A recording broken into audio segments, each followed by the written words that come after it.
Swimming sa Seoul Hotel. Napakaganda pala mag-swimming dito kasi kanina nung dumating kami, akala ko, sabi ko, bakit ganyan yung swimming pool nila? Ang daming liko-liko, tapos ang daming harang-harang. Yun pala, bawat ano na yan guys is may purpose. Ayan oh, para kang yung gaya yung lalaki doon sa dulo oh. Ang tagal kong nagstay doon kanina kasi parang minamasahe yung likod ko. Tapos yan naman dyan sa may Kalatutsi.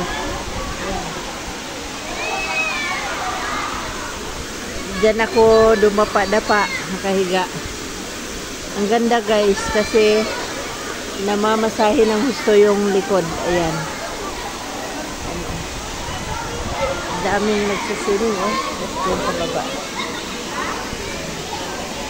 Ito yung surroundings dito sa Seoul Hotel.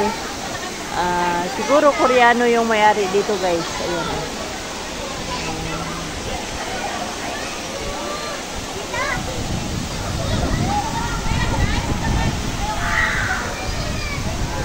Yun yung paborito ko doon, yung yun sa dulo guys oh.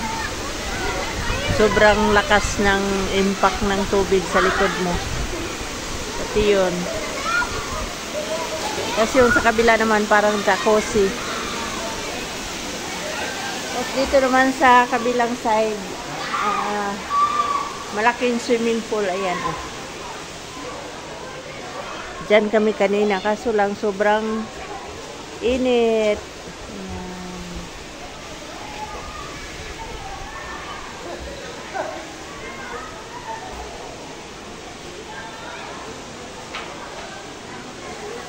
Hotel Seoul, ayan o.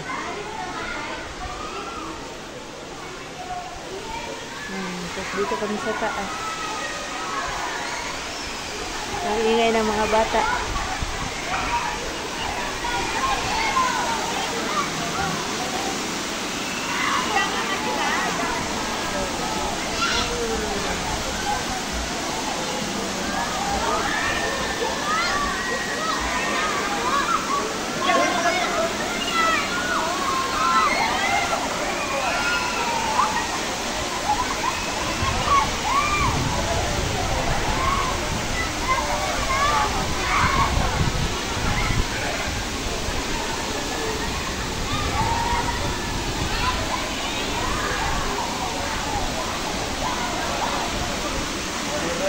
Sarap.